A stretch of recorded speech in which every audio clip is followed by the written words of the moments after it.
with your own money, would you buy a house right now, or would you wait until the economy settles? Oh, I'm buying.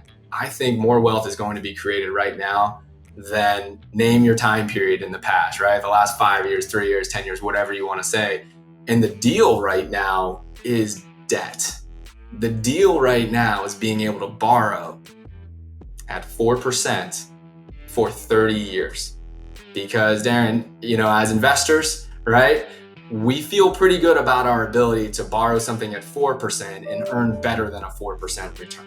But I'm buying right now, I'm financing, because these interest rates and the terms are so advantageous for those who understand it and are in a position to be able to act upon it.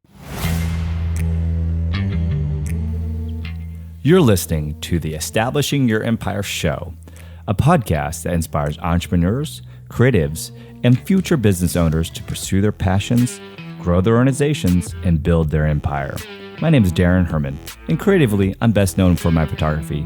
But business-wise, my claim to fame is growing a company from $15K per month in online sales to breaking the $1 million a month barrier. And I'm sitting down with interesting people to talk about their process, the lessons they've learned, and how they have established their empires. All right, I got Gregg Cohen here on the Establishing Your Empire podcast. Thanks so much for joining me, Gregg. Gregg, he's co-founder of JWB Real Estate, and he's located in Florida, which is what's great about this virtual podcast. We can talk to people all over the world. A few crazy stats that I've read about the JWB Capital is 3,500 plus rental properties that you guys have managed, over $26 billion in positive cash flow, which sounds crazy to your clients. And you have like over 1,200 clients. So very excited because I think real estate is it's an interesting time. The market's crazy right now. And I think I'm very excited to have you on the podcast. Well, thank you. Thank you so much for having me. This is a blast. I can't wait. Yeah, my first easy question or super hard one is, what's your elevator pitch? Who is Gregg Cohen, right? Well, so I am the guy who came from corporate America and thought I kind of had it all figured out as far as what I wanted my career to be in college and post-college. And I got to corporate America and I realized that was not the place for me. And what I ended up doing was grabbing one of my best friends and who was also jobless at the time. And, I was interested in making a career move and we started reading books on real estate and started watching late night infomercials and started going to real estate conferences. And I'm the guy who scared the hell out of his parents and everybody around him and left that corporate job to go and chase a real estate dream that everybody thought was crazy. And, 15 years later, it's been an incredible ride. We've been blessed to bring on a large number of clients who place their trust in us. And at the end of the day, we make real estate investing easy for people. There's a lot of people out there that are either too busy or they live in a market where they can't buy rental properties, but they want to own rental properties. And so within our company, we're able to make that possible. We help people build a portfolio of rental properties. They get to buy them from us. These are already built or renovated. They already have a tenant in place. And then we do the property management in-house for them. So whereas people are kind of searching for an alternative to investing in the stock market and they look at bonds and those really don't produce really decent yields right now, but they want something safe and consistent, they can come to rental property investing. It can be as simple as investing in the stock market. And that's really what we're all about. I love it. So let's go back a little bit. So corporate America, you had a corporate job. So I have a very similar story. Worked for a big company and, just wasn't for me. But so how did you actually start a company? Like you said, a lot of fun things that you kind of did some research and, and I guess this was probably like early 2000s probably. So how did you actually start? I think a lot of people get stuck with they have an idea, they want to do something, but they can't take that first, step. Well, it was really hard for me. If you knew me in college and even before then, I was not destined to be an entrepreneur. I still am not your classic entrepreneur. I'm somebody who had a best friend who is a classic entrepreneur, who was my first business partners. I now have a total of 3 business partners. And that entrepreneurial spirit is within Alex, who was my first business partner, but not with me. I was the guy who thought that it was going to be learning and working up the corporate ladder. And there was a part of me that really enjoyed that process and enjoyed that security growing up. My parents were not entrepreneurs. They're not entrepreneurs in my family. Nobody invests in real estate in my family prior to me starting this company. And it was not something that was easy or natural. For me, the reason why it was something that I did was because combination of me realizing that the pain of staying in corporate America and looking at what my life was, I thought, going to become was greater than the pain of me going out there and falling on my face. For me, I've never had a real fear of failure. It's just, I guess I credit that to my parents for allowing me the space to go out there and fail and not really like connecting that to my self-worth. And so that was a pretty easy kind of hurdle to overcome for me. But the pain of staying in corporate America in my specific situation was really bad. I had a bad manager, I had a bad situation. There was backstabbing, and I was like a 22, 23-year-old kid. And what I said to myself is, if I really do have plans to try to be a mover and a shaker and work my way up the corporate ladder, and people are stabbing me in the back at age 22 or 23 when I'm a nobody in this company, what's going to happen as I really try to take a step forward and try to lead and try to make gains? I just envisioned that it would only become worse. And so you mentioned that you started with a partner and then now you have multiple partners. It's always been kind of an area that I haven't really gone into as much. I did start my first company with a partner, and that one was a little easier because he was more of a mentor situation for me. But any advice with finding a partner or keeping a partner happy? Any direction you want to go there? Yeah, it's been 15 years now that we've been together as business partners. I started with my best friend, who's Alex, and we started the company together. And 6 months later, we had our first employee who we hired at $10 an hour, and quickly realized that, he was somebody that we wanted that was going to help grow the pie of the company. And so we brought him on as a business partner. And then in 2010, that was about 5 years into the company, we brought on our fourth business partner, Adam Eisman. So now we have a structure of making decisions in our company that is very different. Done a number of podcasts and number of speaking opportunities just specifically on how there's like a four-headed decision-making monster here at JWB. And then we all have different titles. I happen to be the chief marketing officer, and there's Adam is our CEO. We have one of my other business partners is also named Adam, which is fun. He's our CFO, and then Alex is our president. So we have different roles and responsibilities and titles and whatnot. But when it comes to making decisions, we view ourselves as a four-headed monster as far as being, quote unquote, the CEO. And how do you do that? Well, it's not very normal. Usually you have to have that defined, who is making the decision here. But we've gone a different approach. And we really believe that if we leaned in with a lack of ego and with empathy and with a consensus decision-making methodology, that we would ultimately make better decisions. And that's something that takes a lot of humility. It's something that is really difficult because if you know my business partners and me, we are some of the most stubborn guys you will ever meet, and if you have some guys that have had some success over 15 years and have built up a decent organization and they're also stubborn, it makes it that much harder for them to back down if they don't, if you're not going with their decision. Right. And I think I'm certainly that is my natural state. I want to do what I think is right. But what we also learned is that when there's four of us moving in one direction, there's nothing we can't do. And so the benefit of four of us agreeing to this consensus decision-making rather than voting has been huge, because what consensus requires is that not only do you agree with what the consensus is that you fully give yourself to that decision, and you do not have the ability to sabotage either knowingly or subconsciously. And when you vote, if it's a 2 versus 1 or even a 2 versus 2 vote and somebody goes in one direction versus another, subconsciously, you're already pulling yourself in the opposite direction if you didn't get your way. And so it was something that we learned from a great mentor of ours. We made that decision because, quite frankly, many years ago now, I mean, geez, probably 9 years ago, that was part of our toughest time as leaders. And it was because we weren't concentrically making decisions. We were voting. And then, there was some sabotage. not knowingly, but just subversively. So we made that decision. So what happens when somebody doesn't agree? Like somebody doesn't want, like one person doesn't want to go in that direction. What happens? We talk through it, and until that person says, I support. And if he doesn't support, just it drops. It's done. Nice.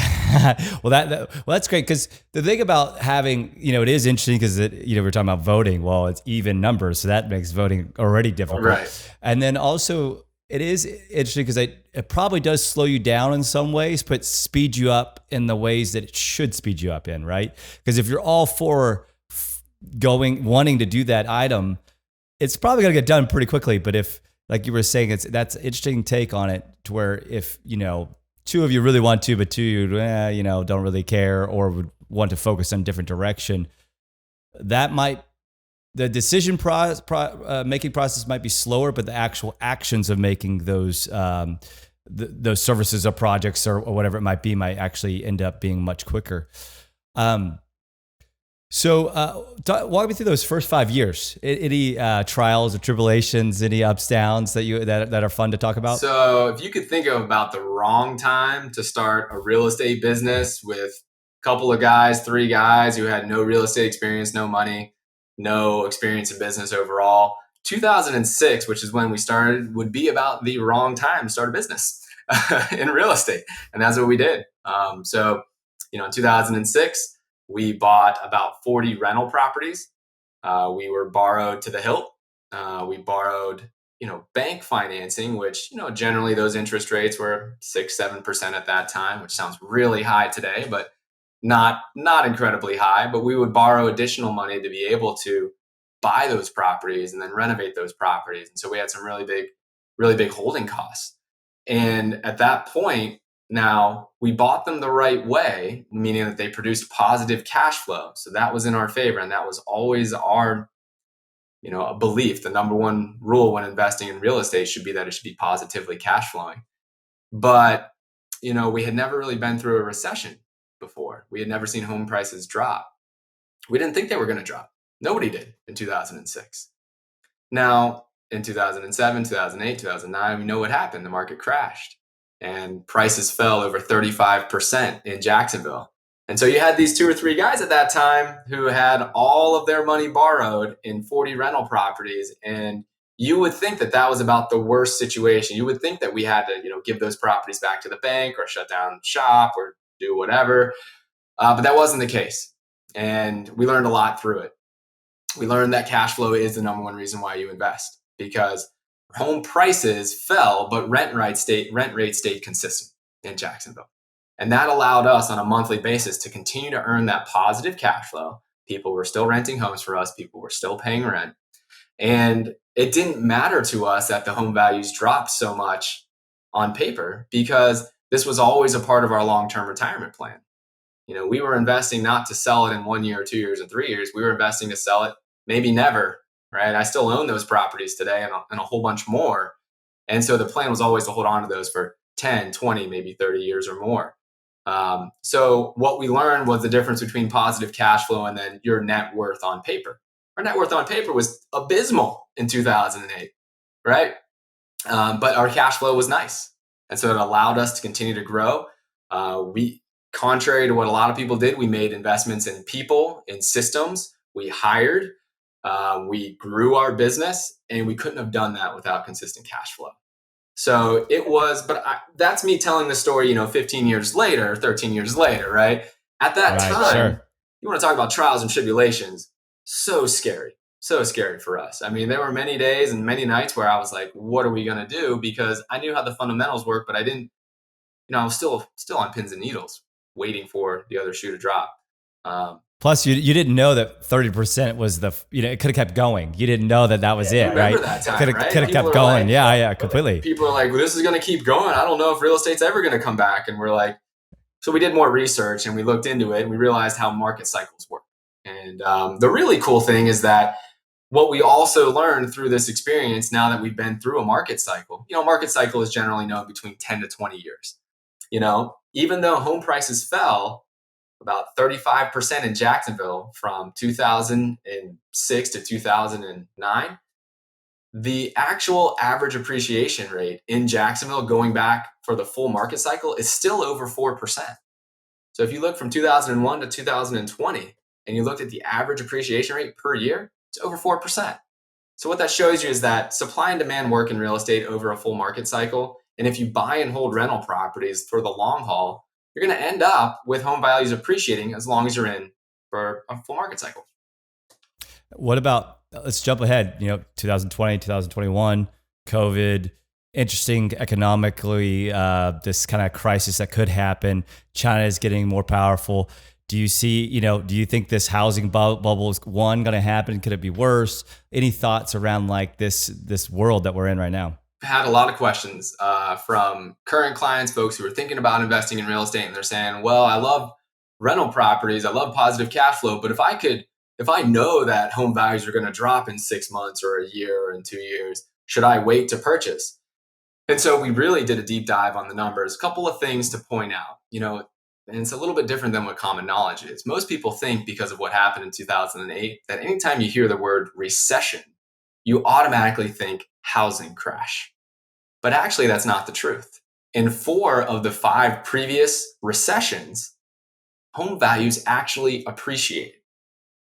The one recession where they didn't go down was 2008, when home values dropped. And the big reason why that one is different is because real estate and lending practices caused the recession in 2008, whereas they did not cause the 4 of the previous 5 recessions. So when, and this is prior to COVID, we got a lot of this question because people, if we can put ourselves back what it was like prior to COVID, everybody was saying, well, we've had such a bull market for so long. Values have gone up. It's going to be a bubble. It's going to pop. And so that was really interesting just to have that basic kind of knowledge that if we did go into a recession, it doesn't automatically mean housing prices are going to crash. And what about supply and demand of these rental properties? Are you seeing any? Because obviously with the houses, just the residential housing, the supply is very low. Is anything happening there? Absolutely. So now if we look towards this COVID reality, people again at the beginning were saying, oh, well, if people can't go outside and buy a house, then you're going to find that housing prices are going to crash. And on our show and on our podcast, I came out and I said, I don't expect housing prices to go down. And people are like, wait a second, like, how can you possibly think that? Because housing prices really, there's not a national real estate market. It's all hyper local. And you have to look at supply and demand in that hyper local market here. And in Jacksonville, just like you mentioned, in many places across the country, we see an extreme housing shortage. And the best way to measure this is what's called months of inventory. So you basically take the number of homes that are on the market in that month, and then you divide it by the number of homes that sold for the previous month. So if you had 8,000 properties on the multiple listing service in your area and 1,000 properties sold last month, then that would be 8 months of inventory. And historically, 6 to 7 months of inventory is known as the equilibrium market. And that would lead to historical average appreciation rates. In Jacksonville, it happens to be 4.3% is the average historical home price appreciation rate. So if you've got 6 to 7 months of inventory, you're looking at an average amount of a home price appreciation. If you're below 6, you're looking at increased, higher than average home price appreciation in the short run. And if you're over 7, and the higher over 7 you go, you would see downward pressure on pricing and lower than normal home price appreciation and potentially approaching, a drop in prices. So since 2014, since JWB started tracking months of inventory every single month, we haven't even touched 6 months of inventory. Since 2016, we haven't gone above 3 months of inventory. And just last month, as we were doing the June data release, we had the highest number of home sales in Jacksonville's history. We had 3,100 home sales, which is the most we've ever had in any month.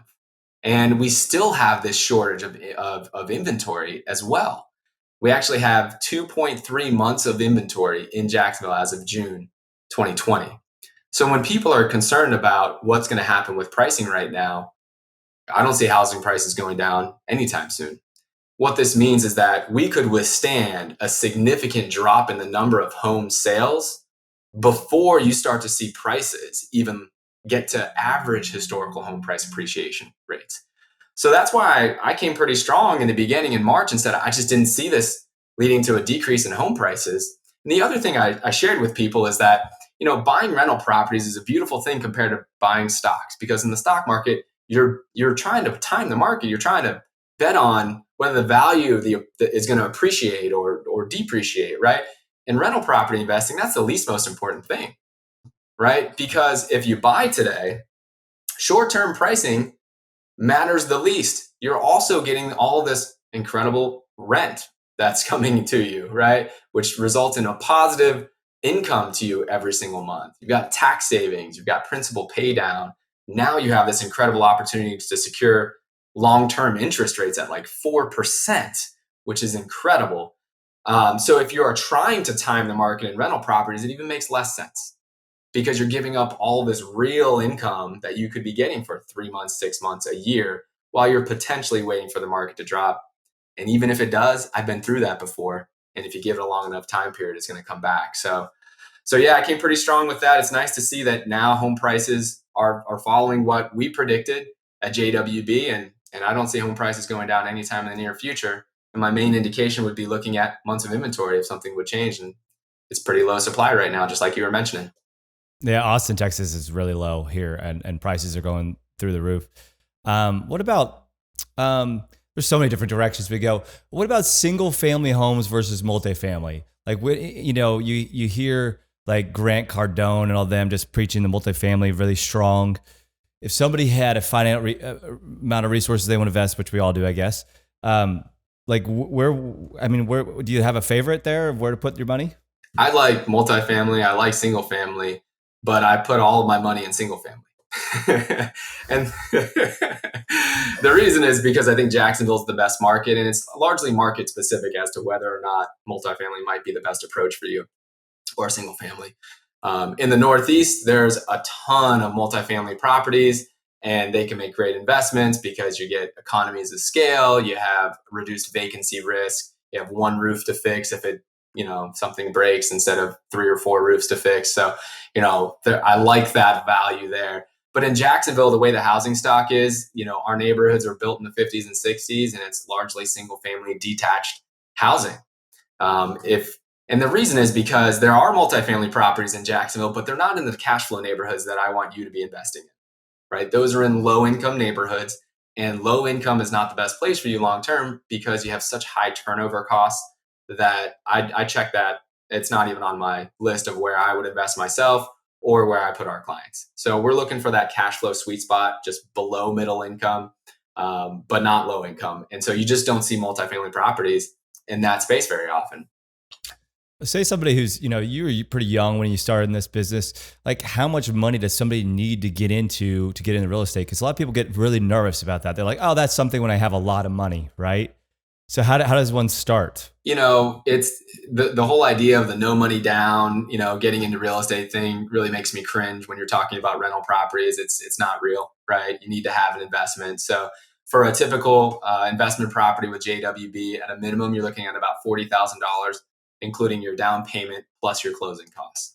That's putting either 20% down or 25% down plus your closing costs. So there is a capital contribution that, you can't get around that without getting really creative. And the reality is that the person who's best suited for this type of investment wants this to be passive, wants this to be something that's kind of like mailbox money for them. This isn't that type of person who wants to be super creative and who wants to go and, be a little bit more active, like a house flipper, right? A house flipper goes out there. They want to get out there and figure out how the financing can work to put a little money down as possible. And I get all that. But, for rental properties, especially who we serve, it's really that passive approach. And those folks generally want it to be very vanilla. Okay, 20% down, 25% down. So it works kind of well. But that doesn't mean that there aren't ways for you to buy rental properties, even if you don't have $40,000 of capital right now. The first place that I would tell people to look at is their retirement accounts, because many people actually have money in their retirement accounts that they could invest in rental properties, but they didn't think that they could do that. They thought it wasn't allowed.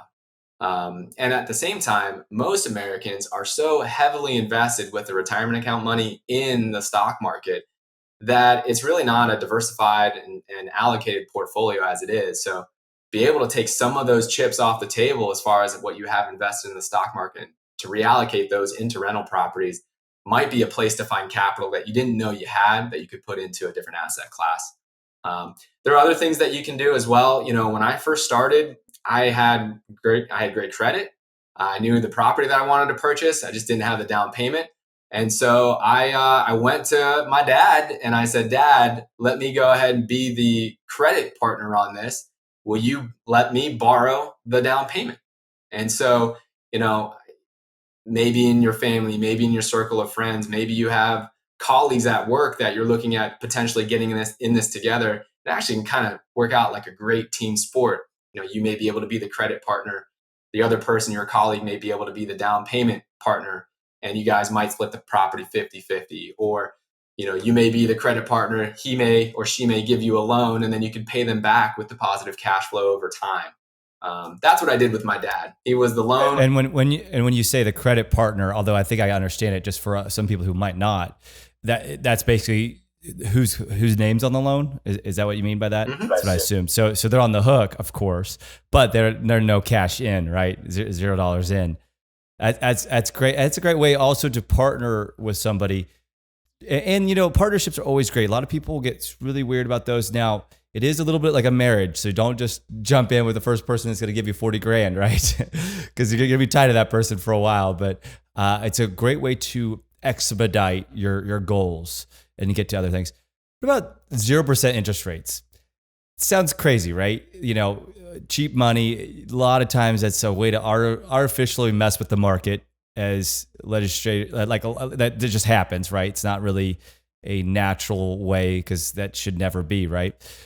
So what's your take on that? And when do you think that will rise? I know that's hard to predict, obviously, but.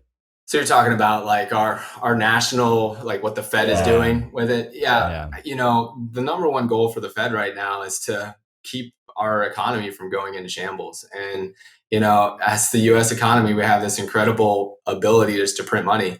And so if you look at what's the lesser of two evils, is printing as much money as it takes to support our economy right now, knowing that there's going to be a bill to be paid later. But at the same time, you're leading to inflation, which is making that bill easier to pay down. That's kind of what the Fed is doing right now, right? They're pumping a ton of money into the economy, and there's this huge bill to be paid. But the more money that they pump into it, inflation actually devalues debt. So it's making it easier to pay down over time. So that's what the Fed's doing. They're going to continue to do that because the alternative right now is so disastrous.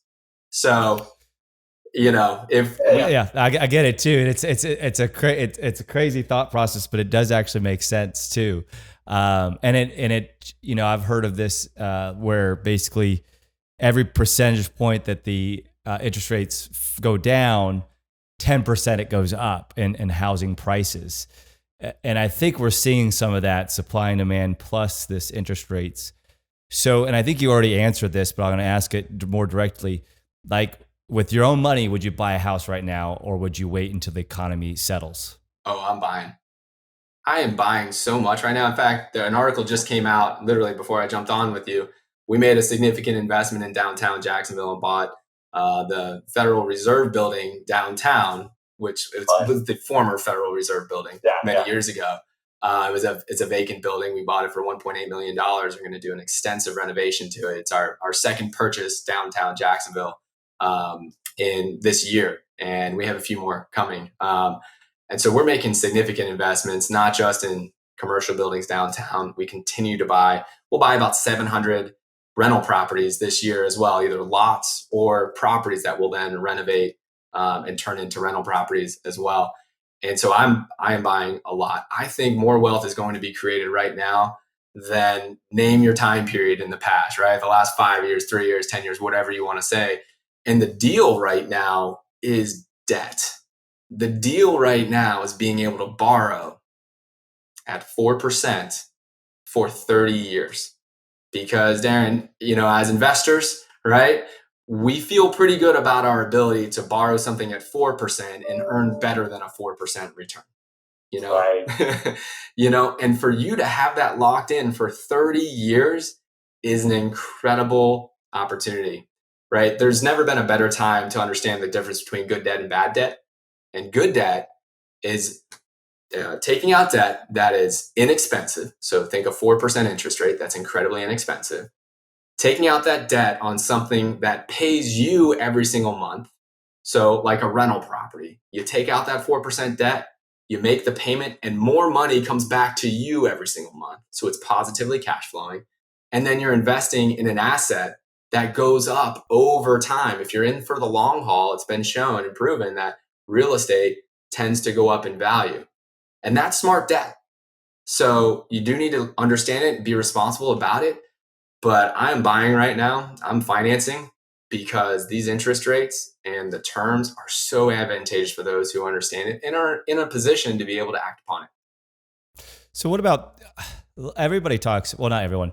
It's a kind of common tale that your own house is the number one money-making, wealth creation investment that you'll ever have. I mean, and I don't know if I'm asking this question correctly, but is that something that you believe? Or what I just heard what you say is more like, get something that's cash flow positive. That to me does not mean your own house, right? I don't even know what the question is there, but do you have any thoughts? 100%. I don't think your personal house is your greatest investment that you'll ever make. I don't think it is an asset. I think it's a liability. The first book I ever read in my transition from corporate America into the life that I have now is Rich Dad, Poor Dad. You ever read that book, Dan? Yeah, it's great. Incredible book, right?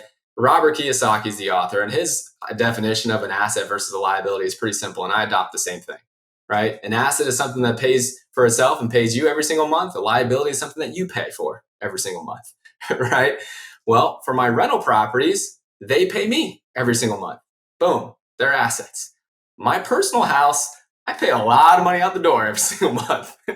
That is a liability, right? There is nobody, I'm not renting out rooms. There's no money coming in. There's just house payments. There's utilities. There's, the gardening that I have to pay for that my wife wants right now. Like, that's the liability. Now it's a liability that I love. And I still think long-term that owning my house is a, I'm going to use that word investment, but it does go up in value. So it's not the worst liability to have out there. But it's a liability in the short run. So, a lot of clients come to us from California, New York, and some of these high price markets. And they'll say, you know what? I was looking at the numbers and I'm thinking about buying my own residence, but I got to spend $1 million to buy this house. That's like me putting down 300 grand to buy the house or something like that. What if I took that 300 grand and I bought 6 rental properties in Jacksonville? Do you think that would be a good idea? And for a lot of folks, especially in the high price markets, that's a great idea, because what you're doing is you're setting yourself up for such a strong financial future. And rent in those places is less than what your payments are going to be on your house when you're buying in California. So yeah, I think it can be a great opportunity for people to look at that in their own personal situations, but don't just assume that your personal house is going to be your biggest and best investment. It probably won't be.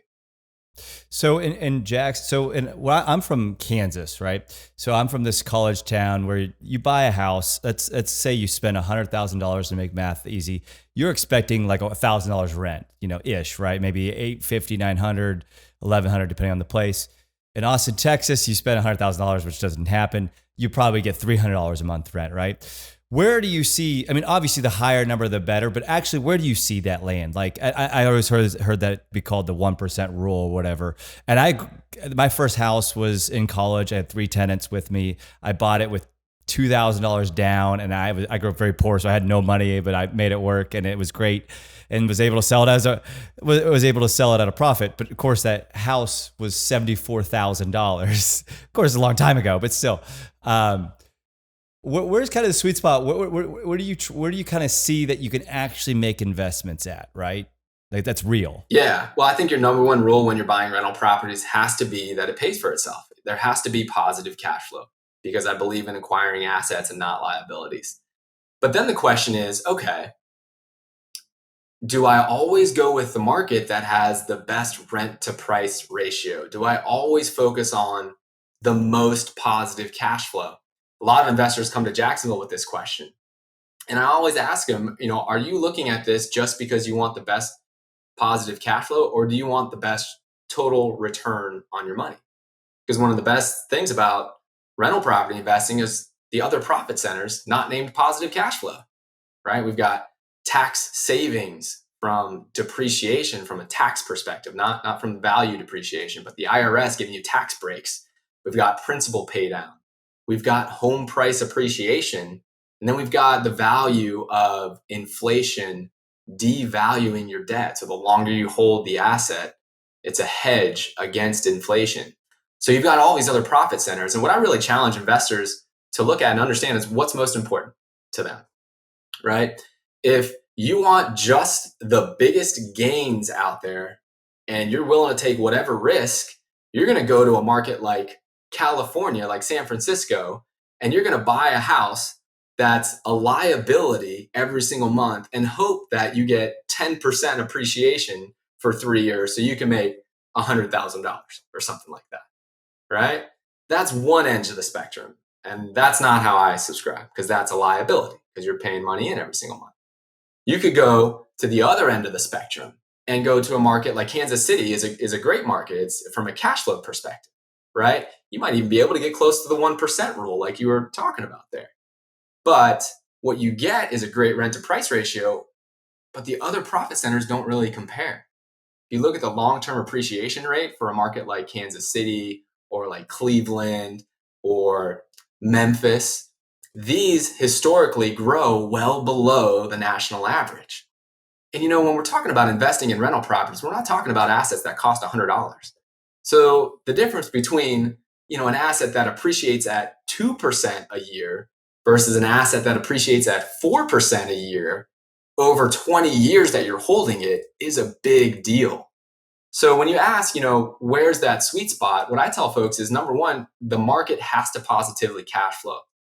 After that point, right, would I rather have an additional $100 a month of cash flow on the same return, but I have to be in a no growth market or a slow growth market? Or would I rather have positive cash flow, maybe not the most positive cash flow, but be in a market that's going to grow long term? My personal opinion and what our clients think is it's better to have the best of all worlds, all of those profit centers, because after a 10 or a 20-year hold, you're going to look back at your investment, including home price appreciation. You're going to make a lot more by being in a growth market.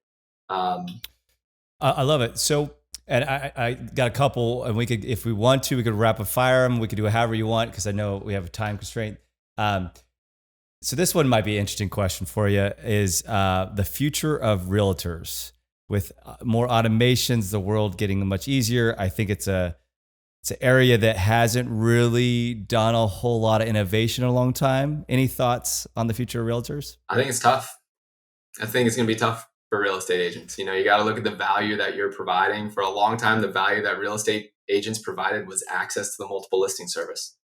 That is, a lot of that has gone away now, right? I mean, Zillow really changed the game. And you've got a whole lot more now of other players that are just making it accessible, that information accessible. Prior to COVID, we had iBuyers. So Zillow and other big players were actually making offers for people to buy their house, basically sight unseen. And these were offers that were slightly below market value, but still a lot higher than what that person would have to sell it for typically if they were going to sell it to a house flipper, Mm-hmm. So and what that means for real estate agents is they're not involved in that as well. There's another option for people to basically sell their house, make it less friction, and have all access to information. So all these things, I think, spell really big problems for your typical run-of-the-mill real estate agent. That doesn't mean that there's not going to be a value for somebody to be a resource to help people buy their house. I think that's going to be more valuable than ever. But the typical model and earning 6% or 3% on the sale to just list the house and let the buyer come to you, I think I don't see that lasting. It's not lasting right now. And I just think that's going to be a dead way of doing this. Did you know that my sister lives in Australia? Nobody buys houses through a real estate agent in Australia. Interesting. Yeah, they have auctions in Australia. And so, that blew my mind. So they haven't seen the value in your typical real estate relationship or realtor relationship in Australia for a long time. And it's a great point. I haven't been asked that question in a while, but I think realtors are really challenged now to figure out their best value proposition. Yeah, and innovate. It's an area that is not wanting to innovate. They say they are, but I have real estate agents that are clients of mine too. So I'm very in tune to that world, and they do great jobs. But I think your best point there was, is it 6 or 3% on $1 million property? Is that really what we're paying for here? And I think of some of the stuff we do for our clients for a couple $1,000s. And it's like very technical and a lot more probably touch points. I'm like, it might not be I don't know. But I think also a lot of people get worried about listing their $1 million property without somebody to handhold it. So I do think that there will be some innovation. It'll come slower. I did think COVID was going to put a little more pressure, but it didn't actually put less pressure. But we'll see what the future holds. I do have a question. Like, what's the next 5 years, 10 years for you? Like, what's your kind of future outlook? What are you doing? Anything new, different? All stay in the same area, or some other projects coming up? Well, we're committed to Jacksonville. There are a lot of other turnkey providers out there that go to multiple markets. They just have a different approach than we do. We really believe that we can make the most impact and create the best investments and limit the risk for our clients by being here, being active in the community, being a big part of downtown Jacksonville. So we're going to be here. My 3 business partners and I all live here near the beach here in Jacksonville. We live a few streets away from each other. We all have young families. So the thought of leaving Jacksonville is just not even on our radar, which is great. It makes our clients feel a lot more comfortable as well. And it's what we personally want to do. But as far as the business, it's a really exciting time at JWB because, for so long, it's our 15th year in business now. We started, it was just a couple of us in the beginning, just kind of figuring this thing out on the fly. As we've grown, we've now established layers of management with really incredible leaders that have been grown from within. And that's incredible. We've made some huge investments in our technology.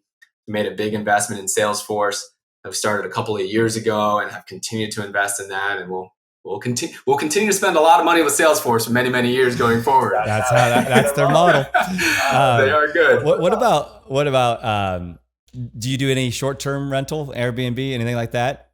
And have you? What do you think about that market, that doing that?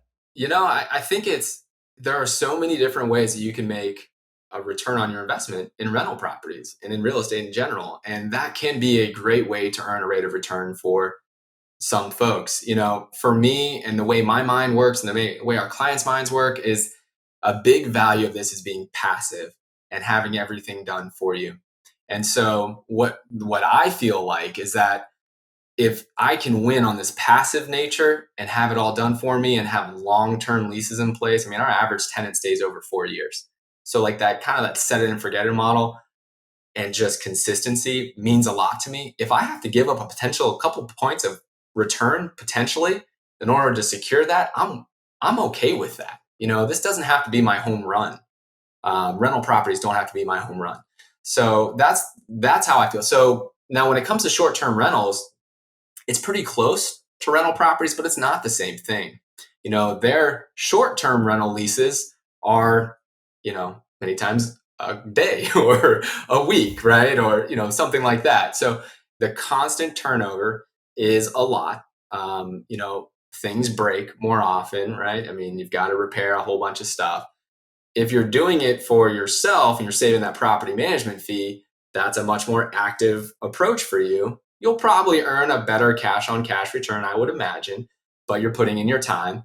A lot of times when you look at what the returns are, if you include that property manager, they're pretty close to what the long-term rental yields are when you factor in that you don't have nearly as much maintenance or vacancy cost or turnover. So, it's something that I think you can make a little bit more money and maybe even a lot more money on a cash flow basis if you're willing to put the work in. If this passive nature is the most important thing for you, I think rental properties and securing long-term leases is really, that's the best kind of risk-adjusted return that also kind of fits with the lifestyle. What about what's you guys' approach to marketing? How do you guys get clients? Like how does that happen? I've been trying to get on the Daran Herrman podcast forever. I mean, geez, That's right. Yeah. I had to keep pushing you back, right? No, just kidding. No, thank you for this opportunity. No, our approach is really about investing a lot in the client experience and getting referrals. So over half of our business comes from referrals. It's always been that way. We don't spend a lot of money on your traditional advertising sources. We invest a lot in the client relationships, and then we do a lot on social, and we do a lot of kind of just, being there, being substantive and being in front of clients. So we have a show that we do twice a week. And that's really been our best return on our investment, is just simply being there, being ourselves, rather than shelling out a whole bunch of money on billboards or radio or all of those. I've spent a ton of money on that years and years ago, and it just never paid off. And even the clients that we brought on board from those traditional advertising sources, they just didn't come in with as much trust. And, sometimes, if there was a complaint to be had, it was more often one of those folks that came from one of those kind of like non-trusting lead sources. And so we just pump all of our efforts into our client experience. Our motto, it comes down to the fact that if you want to come to JWB and you want to buy properties, you typically want to build a portfolio of maybe 3, 5, 10 rental properties. Well, if we just simply do a good job and we know what your plan is, you're probably going to come back and buy all those properties with us, because you live in California or New York, and you don't want to go and find a new partner if you don't have to, so that's really what's helped us grow. So what does success look like for you? Success for me personally, it's, I just think there's no substitute for time spent with the people that you prioritize in your life. So, more than a dollar figure or more than some achievement or whatnot. I just look at, the amount of days that I get to go and be with my 8-year-old playing basketball with her, or my 6-year-old. He's really into golf right now. So, getting to take him, maybe being able to do that on a weekly basis, and, flexibility in my schedule is the most important thing. I'm never going to be that guy who wants to work, 20 hours a week. I enjoy working, but I like to do it on a schedule that can also work with the priorities that I have. So I'm your guy who's up at 5 o'clock in the morning, and, if I can jet out early and, take my son golfing in the afternoon, that gives me a feeling of accomplishment. And this is kind of my last question I always end every podcast with is, how would you like to be remembered? I just really like to be remembered. Man, that's a tough one. I haven't been asked that one. I feel like I'm too young to be asked this question, Daran. I just think the way that you treat people is really important to me. The way you communicate in really tough times and good times should always be with a kind heart and truly trying to do the best for people. So that's the way that I'd like to be remembered. All right, Gregg, it was a big pleasure to have you on the Establishing Your Empire podcast. I appreciate your time. Being in Florida sounds like a great place if you love to go play golf, like you said with your son, and so that'd be really enjoyable. So, all right, man. Well, I really, really appreciate you having you on. Thank you so much, man. We'll get you down here sometime soon, Daran. Okay. That's right. Actually, my wife's parents just bought a place in the Keys. Oh, nice. So we're gonna, so we're on the way. If you drive from Austin, you gotta drive by us. Just, hour 20, stop in Jacksonville, Florida. Yeah. All right, man. Cheers. See you later. Bye.